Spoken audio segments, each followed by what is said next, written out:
Introducing Paddy Power's Beat the Drop. We're giving every customer 30 days free entry and £1,000 up front. It's up to you to keep it. All you have to do is answer 10 questions correctly. Play now at beatthedrop.paddypower.com. Hello and welcome to this Monday Postcast. I'm Maddie Plough, joined as last week by Nick Watts and Dave Orton in the studio, as well as Darren Hughes from Paddy Power. First up, guys, we're going to review 3 marvellous days at Cheltenham. Wasn't very full of luck for me, but how did your weekend go, Dave? Pretty brutal. The Friday was decent. I had Baranalco as well, and still I came out on the worst of it. I found Sunday really, really tricky. I think a lot of people are going to be having that sort of thought process. Watsy, any better? Yeah, it went all right for me. Yeah, not too bad. Again, Sunday I thought was the hardest day of the 3, but I mean, over a three-day period, you're going to be lucky if you're winning every day. So I'd take 2 out of the 3, no problem. Very reasonable. Right, we'll get stuck in with Friday then and look back at some of the racing there. We had the Young Master, Red Hot Chili, Bunder and Count Maribel, Josie's Orders and Kulanley winning on the Friday. What was your highlight, Dave? Talk about the Young Master in that opening race. Sam Whaley coming for the front. He did it on theatre territory as well, didn't he? In that, Novice Chase. I just don't know about the form of that. He's a rejuvenated horse. I don't know about you, but I used to back him all the time last season, thinking he's a sleeper waiting to come good. For good measure, and horses like that just didn't turn up. There was a bit of drama. There was a lot of drama on 3 days as a whole, wasn't there? Just went to show that was an early guide, I suppose. He kept it simple and kept the Young Master out in the clear. Yeah. Same with Baranalco, and he missed anything that happened. There was a pace bias, definitely, wasn't there? In the Novice Chase as well, theatre territory, and Ibis de Reux. How did Ibis de Reux win that? I mean, it was 3rd season Novice Chase. You don't often talk about that, do you? No, Been a bit fragile throughout his career. Bit disappointed with that personally. Yeah, and Count Maribel, that's been a really good Novice Chase historically, and he made that awful mistake 2 out, I think it was, and then battled back to win to beat Le Brun. Again, not the result most people were anticipating. A first winner at Cheltenham for Mark Grant. I was there as he was walking back in with the horse, and he was in tears, wasn't he? Yeah, he really was. Yeah, absolutely. You sort of said, "Well done, Mark," and a great sit and all that. I mean, that sit at 2 out. In contrast to that, Robbie Power was walking back in, and he looked sick as a pig. Because White Moon, I saw him say to a few rails bookies, "I'd have won, lads." Really? Whether that would have been the case or not, I don't know. But if he's not too broken by that, then he looks the horse to take out of it. I think Count Maribel, really, really like him. He's not a 3-miler. He's a strong 2-mile 4 horse. He could be next year's sort of Paddy Power type horse, could he? I don't know, really, maybe.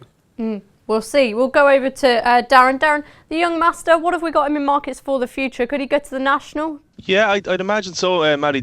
I think he was tried already in the Grand National and just didn't happen for him. Talking of the Grand National, Josie's Orders won the cross country. Tiger Roll reappearing. What do we make of that race, Watsy? Tiger Roll was just a bit rusty. I thought he ran perfectly well. I think the betting told its own story that he wasn't quite ready. He was a big drifter. Josie's Orders is a funny horse because I thought when he first came onto the kind of bank scene that he's really going to take it by storm and maybe be like a spot the difference horse, win 2, 3, 4. He's been a bit inconsistent since then, but they put blinkers on again for Friday's race and really seemed to sharpen him up, and he was always on it. He looked beat, didn't he? Right after the last, and then he pulled it out again. So you're right, he's a bit of a funny horse, and the blinkers. Yeah, but maybe that was the making of him. I'd expect off level weights, you'd expect Tiger Roll to come on for that and get a lot closer. Just don't go and win next time out, though, do they? It was a crazy price. Do you expect him to be as good as he ever was, Dave? I think he's got one day in mind, hasn't he? Apart from maybe the National again, and that's the festival race that he won last year. Surely he's just strolling around in the park getting ready for that, isn't he? Perhaps. Darren, back to you. Any prices on the National? Sure thing, yeah. So we've actually left the Young Master untouched at 40-1. I'll just give you the betting as we have it here, Maddie. So Tiger Roll is 25-1 at the top of the market. He's been eased from 20-1 just off the back of the weekend. Annabelle Fly is 25-1. Bell's Hill is 25-1. One for Arthur is 25-1. Pleasant Company is 25-1. Ballyoptic is 33s. Black Lion is 33s, and it's 40s bar. Okay, fab.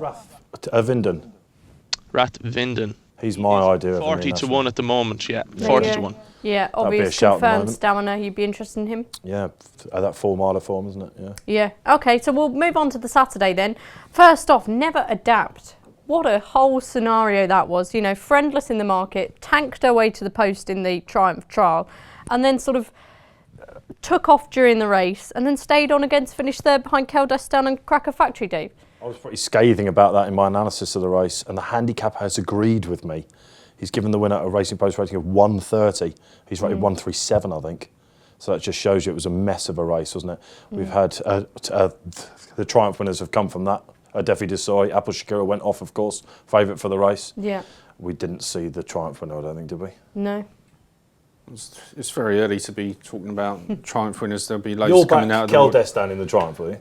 No, I'm not saying that at all. I'm just, I wouldn't pay too much heed to Triumph markets or horses at this stage because there's a lot more to come out of the woodwork. Some of them don't appear till the Kempton meeting in February. So the one that disappointed me in that race was Montestrel, who beat Keldestan first time out. Never went a yard, did Never went a yard, and completely the opposite to how it was at Chepstow. So it could have been, but that was very disappointing. But yeah, Never Adapt, interesting, but everyone's seen that now, so she won't be much of a price next time. Not that she was this time either. Yeah, who knows if Nikki Henderson can get her to settle. Then there's obviously a bit of an engine there. Ibistura, we've mentioned, Theatre Territory, another good run from her. The World's End, he was a bit so-so, wasn't he? Really disappointing. I thought he was one of the certainties of the meeting. It's just maybe the ground. I think if Adrian Heskin had his time again, might have ridden him a bit more forward. He certainly did at Chepstow. He just looked a bit slow, didn't he? It was inexperience counting, I think. I think he's definitely the one to take out of it, but he'll be an 8-year-old next year, so he's not really an RSA horse, is he? Okay, moving on. Rock the Casbah won as well. Royal Vacation and Coney Greek. What a fantastic run from him. Gold Cup winner of a couple of years back. He, according to the trainer, put a few people back in their box, Watsy. I bet it was good to watch for you as well, wasn't it? Yeah, it's fantastic to watch. I mean, he's obviously had his issues, hasn't he, since he won the Gold Cup. It hasn't been easy for the trainers to get him right. When they do get him right, he runs very good races. I remember Punchestown, I think not last season before, running a brilliant race behind Sizing John. They're talking about the King George now. I'm not sure about that. But what do they do with him? I'd be tempted to stick him away, and I'd be tempted to give him a shot at the Grand National. He'd be a great sight around those fences. Yeah. Looks like it's that sort of level. But they always water well at Aintree, don't they? So even if you don't get rain there, because of the health and safety aspect, the ground would be fine for him. He'd give a great sight over those fences. Yeah. And I think Gold Cups and King George's are probably beyond him now. But why not give him a shot in the Grand National? He showed he was competitive in the handicap on Saturday. So, and when he's on song, he's a great jumper. Yeah, and David, word on Rock the Casbah, the winner. Got to give him credit. Where would you go next? I just couldn't get that one right. I thought he wanted slop, and now they're saying if it was, a sound surface at Aintree, he'd have a chance. I couldn't have him on that ground, so all of a sudden he's the top of the ground performer. I just don't get it. Yeah, he jumped really, really well. He's a massively honest horse, but not for me in Aintree, no. No. Okay. Well, one thing that you will want to talk about is Baron Alco winning the BetVictor Gold Cup. Bit of a messy race for a lot of reasons. Few brought down, few sort of fell, all got a bit scratchy late on, but he was out front, out of trouble. Frodon as well, a heroic effort from him. Dave, you backed the winner, so you must be happy. I got a bit lucky, I suppose, didn't I? But that Chepstow comeback was fantastic, and it was the road to respect for him. He was up a pound to the same mark as when he chased him, and he got injured on that day as well. So the training performance was fantastic. The way he jumped was awesome, really. A word on Frodon, an RPR of 170. So if there is, a Ryanair horse in there, I know he's been there, and beaten before, but he's still only 6. This horse, 170 we gave him. That's a huge effort from him. Messy racing behind, obviously, but those that stood up, it's rock solid form, I think. Yeah, I was unhappy Diva, so I wasn't too happy. She was tanking along when she was brought down. What did you make of the race? Yeah, I mean, Dave said it already. Baron Alco kept it simple. He's such a warrior, that horse. I don't think he's ever been out of the frame since he's gone over fences. So he's very, very consistent and great comeback run. He didn't bounce and obviously won really nicely. Frodon, again, huge respect to Frodon and Bryony, great run. I think there is something to be said. I don't know whether it's a pattern or repeat itself this season. I think there is something to be said in these handicaps to... If you are on a front runner or one who likes to be prominent, I think you are in an advantage because you do get a clear sight of your fences and like Baron Alco, his jumping was absolutely superb and you just do open yourself up. If you are on a hold-up horse in the big field, obviously to luck and trouble in running, which befell quite a few of them. The Badger Isles was a great case in point, wasn't it? Present Man was always just kept it simple on the inside and get everyone else, out of their comfort zone. You're quite right. Yeah. Welsh Nationals is exactly the same as well. They're going nearly 4 miles yet. Making up ground on that sort of surface at that pace is extremely difficult. Yeah, it's tricky. Darren, what did you make of Saturday's action? And we've got any prices on Baron Alco for the Ryanair? Just one quick second, I'll get the Ryanair prices.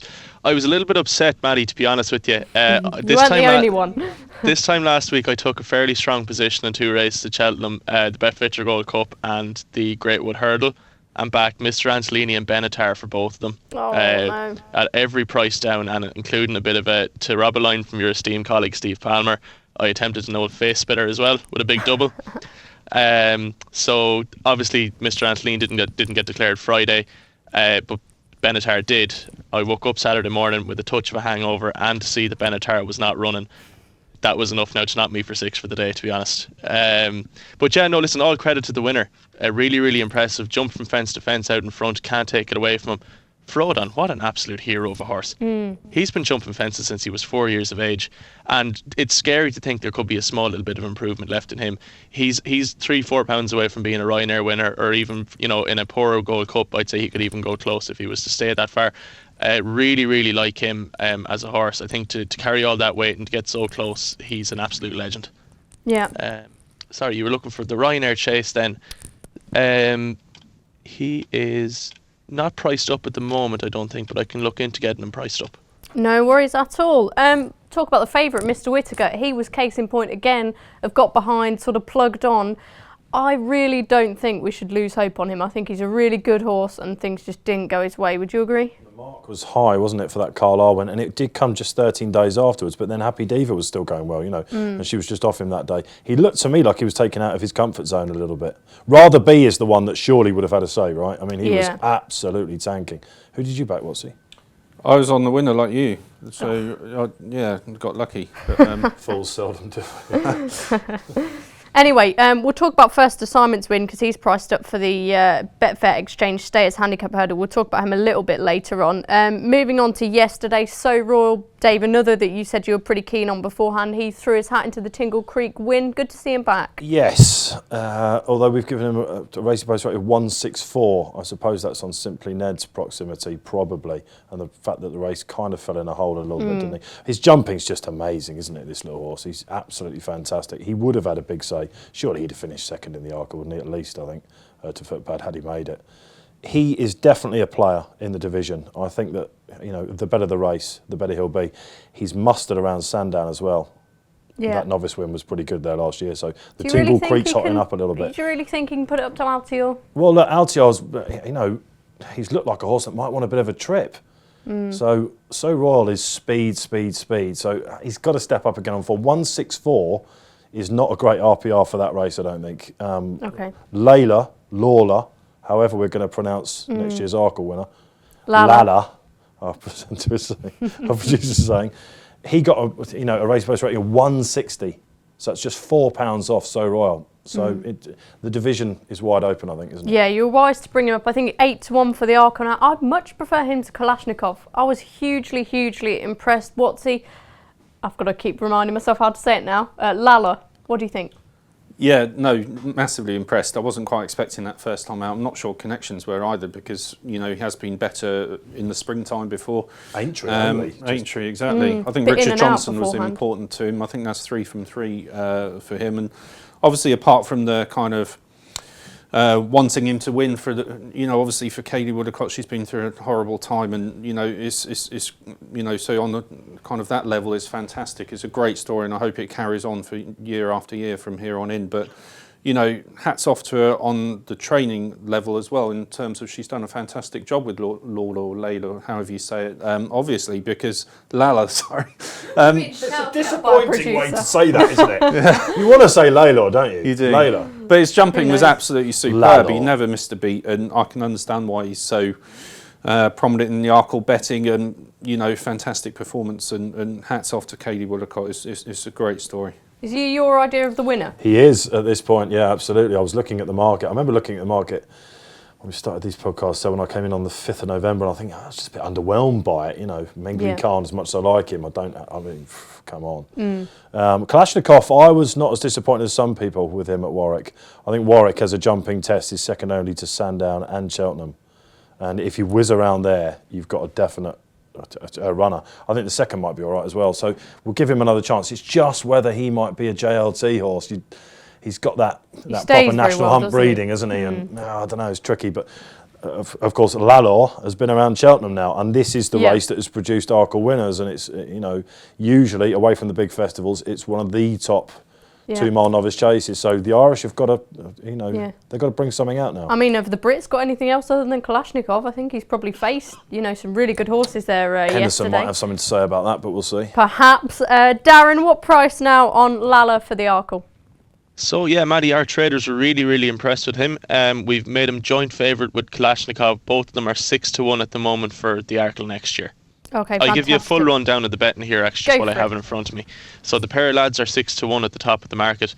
We have Mellon then at 14-1, Mengley Khan at 14-1, Voida Rev at 14s, and we're 16s bar. Excellent. And who would your idea of the Arkle winner be at this stage, Darren? Any thoughts on that? I've backed Mengley Khan. I took 25s at the start of the season. Just having read a couple of things from Gordon, I think he's a big strapping lad. I know he's a flatbred and everything else, but he is a big unit of a horse. I think he's actually made to jump a fence, and I'm looking forward to seeing him getting started. Just at a price I thought he was worth taking an interest in, because to be honest, it looks quite a top-heavy division. You have Kalashnikov, you have Lawler, but there's not a whole pile of depth to it. I mean, Mellon is not going jumping fences, and he's 14-1. Neither is Lorena, and she's 16. So I was quite contentious to take a bit of a flyer on him at 25-1. Okay, fair play. Now another horse that's surely people are going to tell me off for how I'm pronouncing this, but Nishka, is that right? Nietzsche. Yeah, that's all right, isn't it? Nietzsche.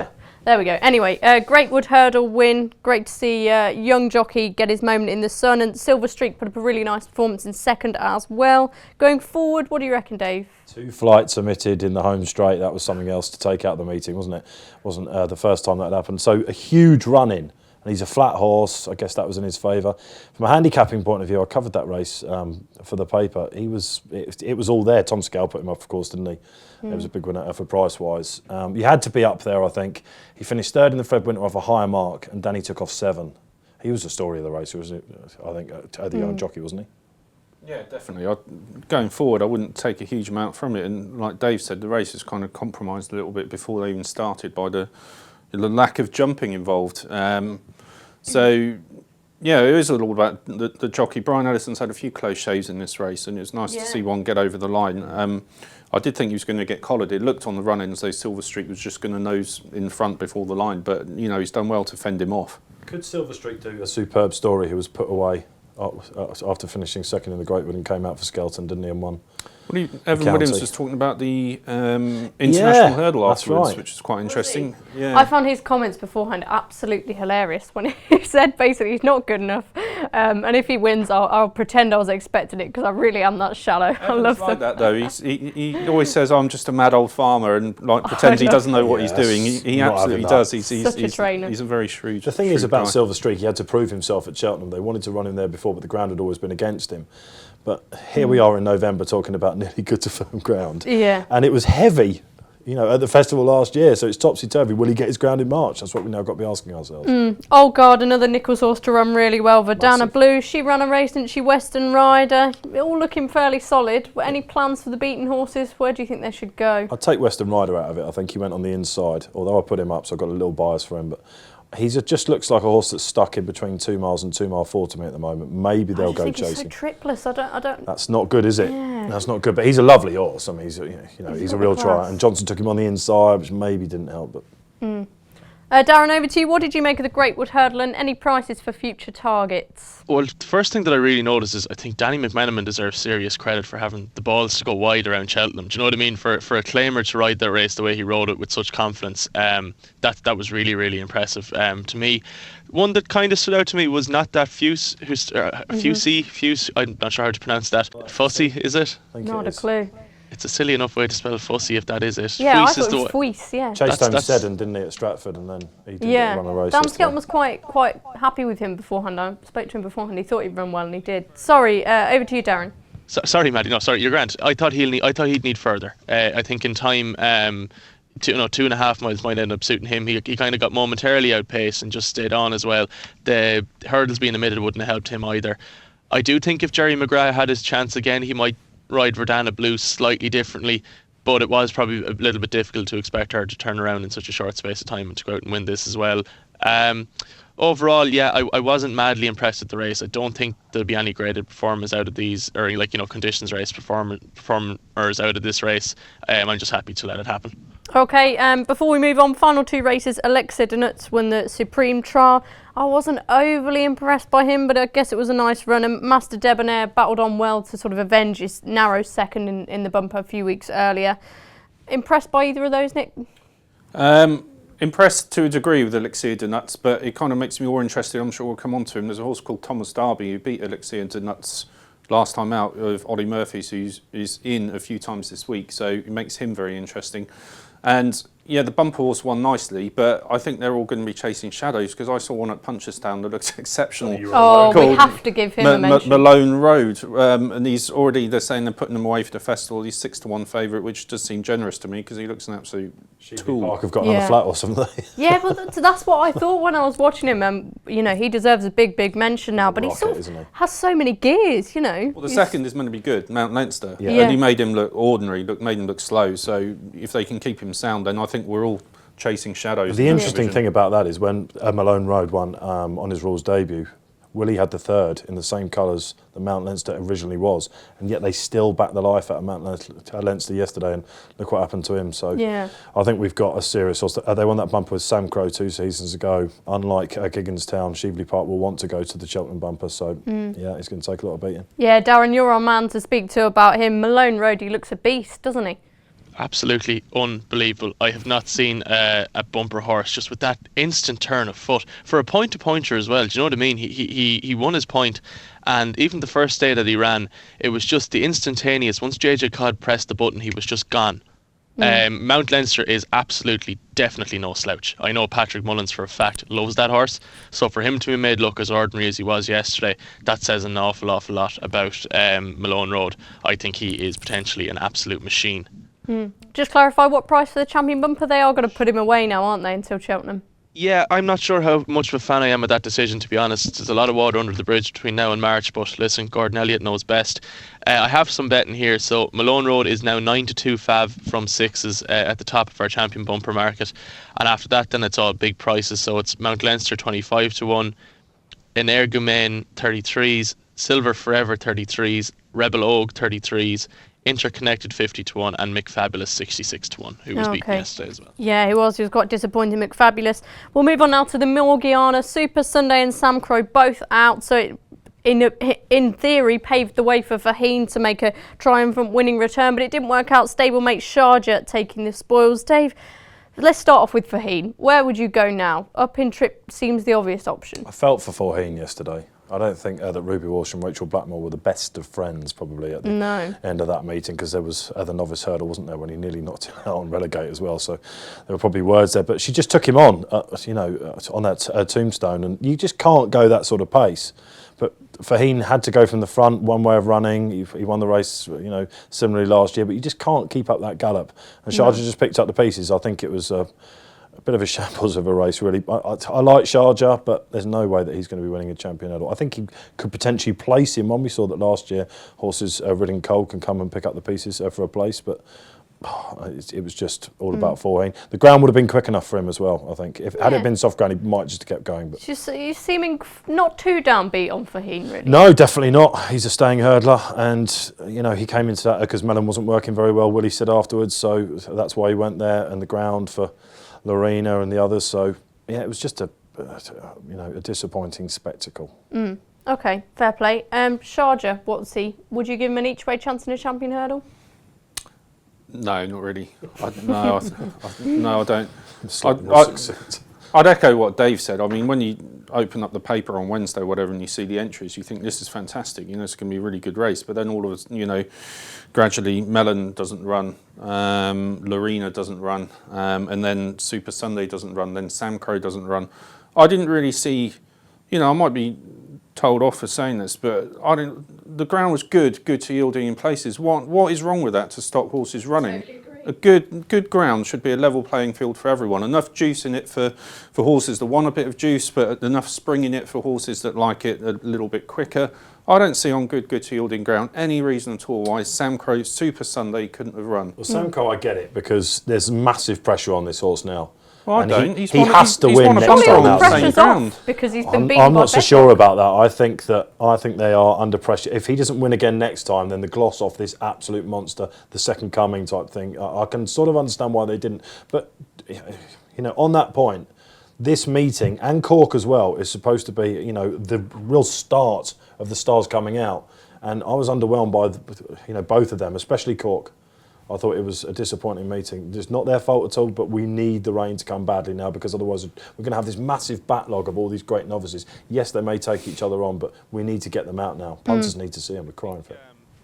Just in fairness, guys, it was there was one patch in Punchestown in particular that put Gordon Elliott off running Sam Crow, and he did wait until after the first hurdles race to say it. It's coming down the hill just before the turn for home. I think it was rattling fast there, and the last place you want a horse to have ground that's too firm underfoot is when they're coming down a hill. But surely if he's willing to run all of his other horses there, does that not paint a really bad picture that it's okay to run worse horses on it and they might get injured, but not the best horse? I wouldn't say that, no. I'd say different horses are suited to different conditions underfoot, and I would echo what the lads say. I'd say with Sam Crow now, they're just going to be so overly careful that they just want him to go out and win the next time to get himself back on track. Now, in saying that, I think Sam Crow deserves a little bit more credit than he's after getting in the last couple of weeks, because himself and Bedrock fairly left Sharjah for dust the last day. And I mean, he's after coming out and beating Faugheen. Now, the value of the form, you don't know, you do have to question it, but at the same time, you can't argue with it. You know what I mean? They pulled well clear of him. I wouldn't sweat Faugheen either. Look, he's 10 rising 11. I was kind of half hoping they'd go chasing with him just for the crack, but he doesn't actually know he doesn't know anyone anything. Let him off. Do you know what I mean? This is not his conditions. This is not his day. When he gets 3 miles on half decent ground, he'll be away with it. But I'd be happy enough to leave him off. It's a big talking point, that Bedrock form, isn't it? I think, and is Sam Crow a little bit better than that? But Sharjah was ridden completely differently to how he was at Down Royal. Him and Sam Crow took each other on. The interesting point about those two non-runners as well, they're both potentially horses that want a little bit further. Would it have been too speedy for them? Yeah, now before we go to a break, really quick word on Enable, who's going to stay in training. Absolutely fantastic news, Watsy. Carl Abdullah, he recognises that the public need to see horses like this, and I think it's fabulous.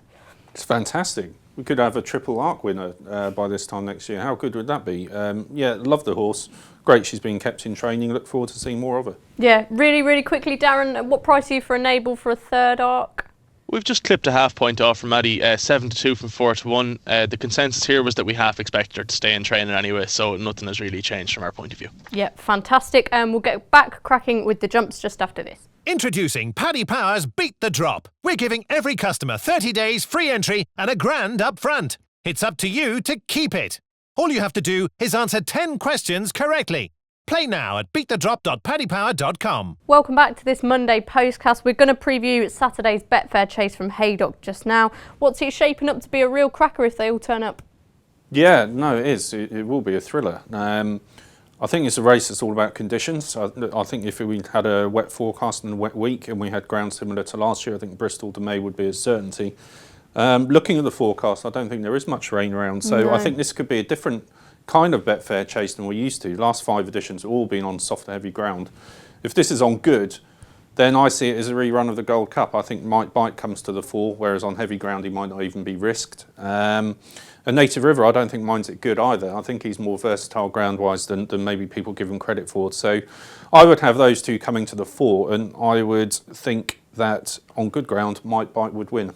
Yeah, we'll go to Darren and get some prices. But Dave, just before we do, we were talking about the lack of rain. It could quite easily be a fairly good ground Betfair Chase. Yeah, and they'll let Bristol take his chance surely because of the million bonus, I guess. That most of these 9 should turn up with that in mind, so hopefully we'll get a fair field. I'm not so sure about him being a certainty because Native River I don't think is a slow horse at all, but and he loves the slop, so I think he's a better horse than Bristol. So yes, I see what you mean. That Bristol is his playground if you like, but I'm going to take him on whatever the ground. Yeah. Darren, what does the market say? Sure thing, Maddie. So Might Bite is our even money favourite. Native River then is 11-4. Bristol to May is 11-2. Thistlecrack is 8-1. Clandazobo is 8-1. Shattered Love is 12-1. Politolog is 16s and we're 25 spar. Yeah, Dave, we were discussing Politolog and Clandazobo. Perhaps one could go for the Grade 2 at Ascot instead. Who knows who that would be. But, some really interesting talking points here because Native River, I think people have got this idea in their head that Might Bite is the classier horse, but do we really know that yet? Well, Politolog has been left in at Ascot and Clan hasn't. They're both course winners, aren't they? Even money, did you just say, Darren? Did I hear that? Even money, yeah. Might bite even money. Last week, when I know the stable are mad about him. That's the one horse that they've all have been waiting for. He's got his ground, everything's right, isn't it? But Native River is not a slow horse. If you remember at that Denman Chase when he won first time out last year, they crawled, and he looked unimpressive. But over the last two, he absolutely flew, and that's what gave them loads of confidence. So it'll be a fascinating play at the prices. I'm on Might Buy. I should say that, but I wouldn't take even money about him. Okay, we've got to talk about Thistlecrack because I'm on the Postcast. Love him, that's why. Because I'm on the Postcast. Someone has to. No, I'm joking. But what else do we have? Because, it was a better effort than his reappearance in the King George when we last saw him. He's had all of his problems. I don't think many people think he can reach the heights that he was once at. But what do we expect? I think Haydock could suit flat track. How do you think he's going to run? I think you've hit the nail on the head there because he was so good. He had that golden period on his last, when he won the Stayers Hurdle and all that, and then he came back and he won the King George. He was, he was just unstoppable then. Obviously, he's had his issues since then. You remember when he came back over hurdles last year at Newbury, when the race that Beer Goggles won. He must have blew up there because he faded right out of contention, but then ran a better race in the King George. You can assume with £1 million on the table that that's quite a sweetener to get a horse ready and get him in the best shape possible. So it gives the Tizard Yard. And he was ready for the Chorley Hurdle course. Yeah, so it sounds like they've had a good run with him, so that can make the difference. And 8-1 is, I suppose, they've dangled a bit of a carrot there because he does have the back class, he does have the ability to win a race like this. It's just you have to take a little bit on trust. That's all.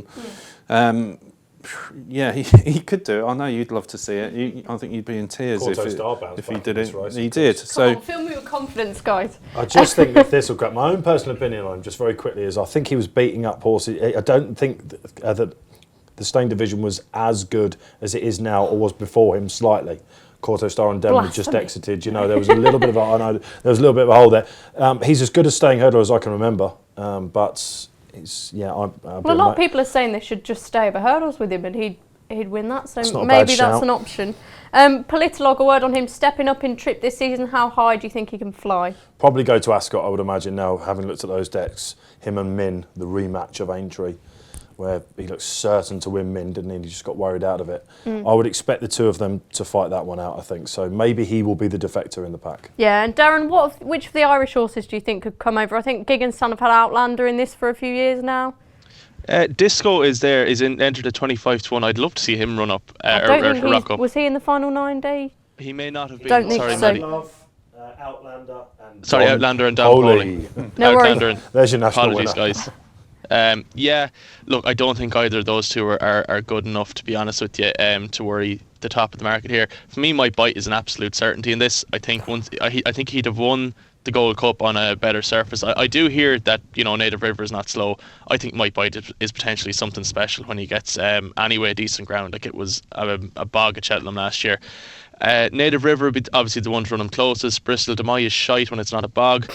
Thistlecrack, apologies, Maddie, I just don't think he's that good. Oh, you're definitely going to have to apologise for that. Not that good. Only horse to win the King George and Novice. Not having it. Never mind the expletive. I guess my thing is, he beat Q Card, who by 3 1/4 lengths. Sylvan Iko Conti was just in behind. He was then beaten by Manny Clouds, who's a handicapper. If you go back through any of his Novice Chase form, I don't know, it doesn't add up for me. Like, he is obviously very, very good, but is he top table good? I don't think so.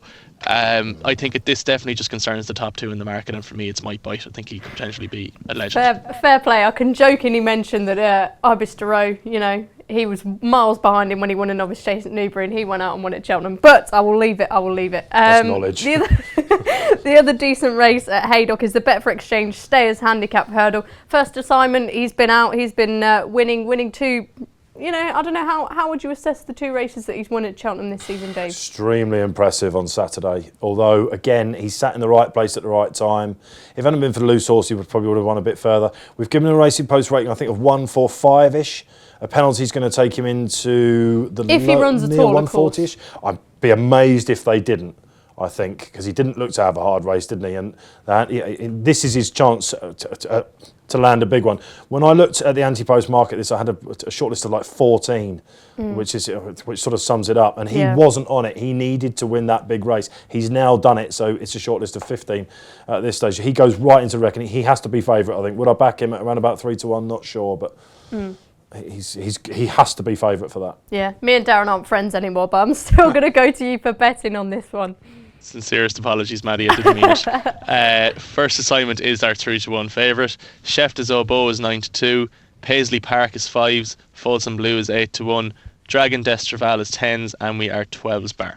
What's Nicky Henderson, Chef de Zobo, great big giant horse last season, did well as a novice. Could he step up? Yeah, you could do. And another one mentioned in betting, Paisley Park, was quite impressive at Aintree last time as well, so he could be a big player too. I was hugely impressed with first assignment on Saturday though. Whether he can back up, Ian Williams has said he is quite a fragile horse, so whether he, I think if he does run, that's quite a big hint. But it sounds like after timing. I thought it was a certainty going into Saturday's race. So did everyone else. He was 6-4 at the end. Stepping up to 3 miles, I thought would really suit him. He won a good point as well. He beat a horse called Red River, who's 145 rated now. Kim Bailey sort of. Entered this week, I think. I think he was running off 130 on last Saturday. So no surprise that first assignment did what he did. This will be harder, but he could be a horse that's really going places, and I think Ian Williams is a fantastic trainer. He maybe doesn't get the numbers that others do, but I think as a target trainer, there's few better than Ian Williams. He's superb. Yeah, and the only thing is with me with first assignment, I wasn't sure he was beating horses that were that good, and he seems really on an upward curve. Dave, you disagree then? You think? Oh, well, I can sort of understand that. I mean, Lungano Palace, who was 4th at the October meeting to him, ran really well on Saturday. Christmas and April didn't, but I don't know whether we can take that form at face value. He was a big gamble, wasn't he? I was disappointed. Paisley Park, the Aintree winner, he's unexposed. I wonder if he's just a bit too high in the weights. His form is interesting. The second, Ligon Rock, did not run well at Cheltenham, but again, I don't know whether that was his ideal test. But Forecast, who was back in 3rd that day, has since come out and won at Lingfield as he pleases. So it's interesting form, and he's unexposed, isn't he? So it's interesting. Okay, before we take another break, Darren, a word from you on the Haydock race. Yeah, I think Paisley Park is the one here for me. I was really, really impressed with them at Aintree. I know Emma Lavelle said last year he was just a big baby. The Albert Bartlett, I think everything just happened a little bit too quick for him in very attritional conditions, and he just sort of backed out of it. He's a bigger, stronger lad this year, and I think there's definitely a future here to be had with him. He'd be the one for me at the prices. Yeah, he surprised me winning at Aintree. I thought it was a big mark, but he overcame it with ease. We'll talk about Ascot just after this. Introducing Paddy Power's Beat the Drop. We're giving every customer 30 days free entry and a grand up front. It's up to you to keep it. All you have to do is answer 10 questions correctly. Play now at beatthedrop.paddypower.com. Welcome back to this Monday Postcast. Now over to Ascot. At 2:05, it's the Christie 1965 Chase, a Grade 2. Politolog and Min, we've mentioned it could be a rematch of Aintree. We've got Benatar, who didn't run in the BetVictor Gold Cup, and some horses like Bells Hill could turn up as well. First off, Dave, Politolog and Min, would you have Politolog again? I would. I just think that there's probably a bit more to come from him over this sort of trip, and first time out he's mustard as well, if you remember Haldon Gold Cup, and he went on that streak afterwards as well. I think he would be the one. Benatar is quite interesting because he's a course and distance winner. Did he win at this meeting as a novice? He did. Yeah. It might be this meeting, mightn't he? Beat And if you think Oscar, didn't he? that he was the pick of Jamie Moore on Saturday over Baron Alco, there's nothing between it. If he settles, that's the key with him. But I think he's talented enough to potentially have a say. It'll be interesting to see whether they let him have his chance. But Bells Hill is the potential in the ointment, I think. Yeah, I'm a big fan of Benatar. Darren, any strong say on this one? No strong say, but just an interesting point there. Charbel is entered up here. And if you look back at his last race, who did he beat, given £12 to only Baron Alco? Over 2 miles, 3 furlongs. I think he's potentially top class. If you go back his whole way through his career, he wasn't a million miles behind Min and Altior in that Supreme Novice. Fences didn't go great for him last year, but he made a decent reappearance and he really showed a good attitude to put his head down and win. The step up and trip should suit. Not saying he's going to win the race, but if there was anything that was going to give the top two a bit of something to think about, it could be him. Kim Bailey's in great form, isn't he? We should say as well. Yeah, superb form. Nick? It's a great argument just being made there for Charbel. I was just persuaded by that listening to it just then. I think I'm going to get on them. Yeah, no, plenty of ticks in Charbel's boxes. I would be interested if Bells Hill came over. I know Woody was talking about the John Durkin and Alexis Chase. I think he should be going for races like this in the King George, because I think he's a bit better going right-handed. So if he came over, I'd be very interested in him. But that Charbel form's absolutely rock solid. Yeah, and moving on, the 240 Chorley Hurdle, Grade 2. Willie Mullins used this as a stepping stone for Faheen in future. Dave, you were there that day? I was. He was as big as a pig, and he won very easily. I was going to go somewhere with that one. I'm not going to go there. I wouldn't want to be I'm not going to go there. in your life. He didn't look in great condition that day for Faheen, and he absolutely hosed up. Willie loves Ascot. I remember being a young lad and seeing him there when he was a young trainer with horses that just had no right to be there. So I know he loves Ascot, and I'm on for the big one in March. I think he's playing it down for the Champion Hurdle. This is definitely the number one hope. Yeah, Lorena's so impressive on so many occasions last season. What's your analysis on her? Champion Hurdle, do you think she's the winner? Not sure she's the winner, but I think it's the right way to go with her. I'm glad they're not hiding in kind of mares' hurdles, and they're giving her kind of exposure against the boys and seeing how she measures up. So great if she turns up. Of course, Willie won this with Annie Power a few years ago as well. Yeah. There's a precedent there, and I mean, she's hugely impressive at Cheltenham. She's still finding out how good she is, really. So I'd love to see her run on Saturday. I'd love to see a few others take her on. We don't know what with at this stage, but it'd be good to see some good yardsticks in there. We've got something to measure her against then. Our Irish voice, Darren, how good is Lorena? What are the whispers you're hearing at the minute?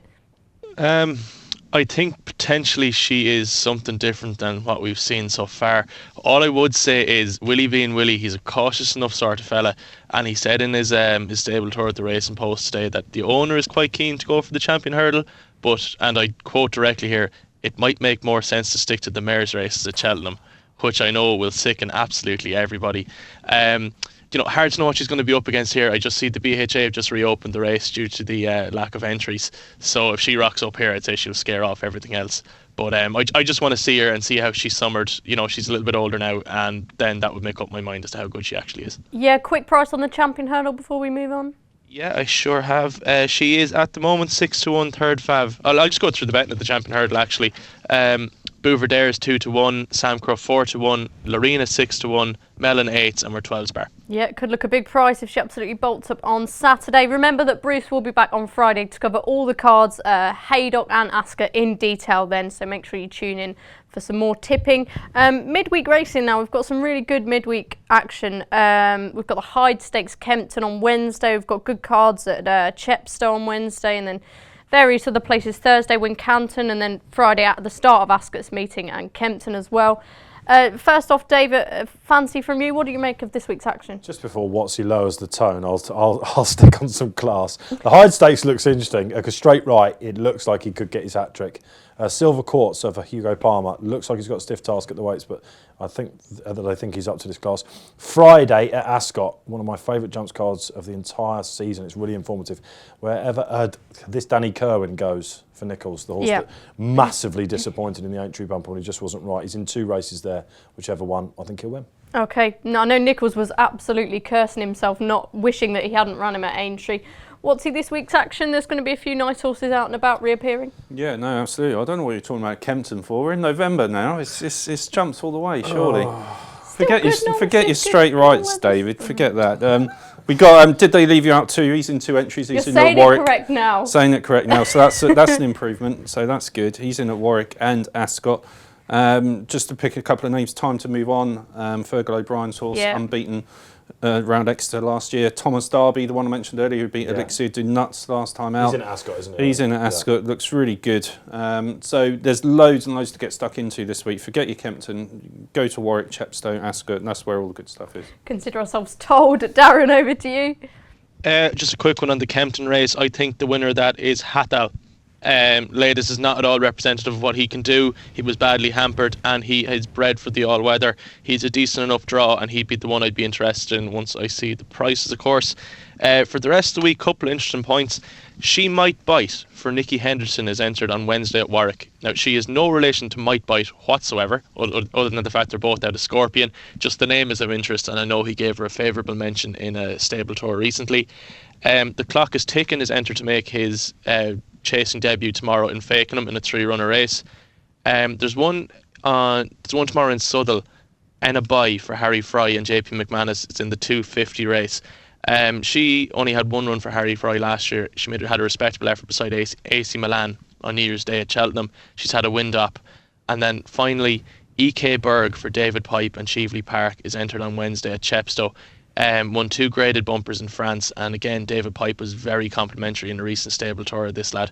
So they are my few interesting ones for the week. Excellent. On to the midweek nap now. This will not be beaten. I will kick us off. We've spoke about Ascot in the 205 on Friday. Comanche Red won a Kempton bumper and beat Beakstown, who won over the weekend, and Imperial Aura, who has won his next couple as well. 6th in the Aintree bumper. I think Chris Gordon's got a really, really nice horse on his hands. Could have slipped through the net and gone a bit under the radar. Nick Watts. Yeah, I got one for Hexham. There's a 4-mile race at Hexham on Wednesday. This is why we have you on This these doesn't win. podcasts. This is your reputation. We at love stake these here. kind of races, don't we? I had my stag do at Hexham. It's a great track. Oh, God. I did, honestly. I did. Dressed up as a horse. That is typical. Dressed up as a horse? Yeah, he dressed me up as a horse, and yeah, I went to Hexham for the day as part of a trip to Newcastle, I should say. What But, they call you, I Don need some Foley? pictures of this. I'm much slower than him. But yeah, the 4-miler, Kilcullen Flem. He loves the track. He's 2 from 2. He won the 4-miler there in March. It's a peculiar track, Hexham. It's a peculiar distance. Not many horses run over. Even fewer horses actually like that. Kilcullen Flem is one of those strange creatures that does, and I'm taking him to land a course hat-trick. When you say 4-miler in March, I don't think many people are thinking of Hexham, are they, Dave? Certainly not. Absolutely not. It's disgraceful. Catamaran du Soy at Ascot. I don't know if you saw him at Wetherby at the weekend. He beat a horse called Cracking Find, who I backed, who ran a cracker in defeat. Dr. Richard Newland has turned this horse inside out, and if he turns up under a penalty at Ascot, which I think he will, he'll win. Excellent. Trainer Darren for the final word. I'm not entirely sure how, but myself and Nick have picked the same crap race on a Wednesday. But we have different selections. Oh. Little Bruce for Philip Kirby. Is it the same? Yeah. Wow. Okay. He hosed up, didn't he, on his chasing He debut did. recently? Yeah. He coming back off a break, relished the distance, relished the decent ground. I think Hexham is one of those courses where horses either take to it or they don't. He went out in front and pinged his way. I thought Militarian that day, who was second, was absolutely thrown in off his mark as well, and they finished a country mile clear at the third. He'd be my nap, provided he does, of course, show up.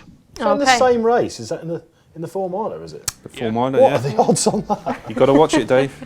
That's a must-see. I'll be glued. As I mentioned earlier, Bruce will be back on Friday, but it's been a rollercoaster ride. I think that's it for this week. If you enjoy these shows, make sure you rate, review and subscribe wherever you're listening to us from. Don't forget to listen to our weekly golf podcasts on Wednesday and our football tipping shows every Thursday. He will be back on Friday, Bruce will be, to look at Haydock and Ascot, so stay tuned until then. Introducing Paddy Power's Beat the Drop. We're giving every customer 30 days free entry and £1,000 up front. It's up to you to keep it. All you have to do is answer 10 questions correctly. Play now at beatthedrop.paddypower.com.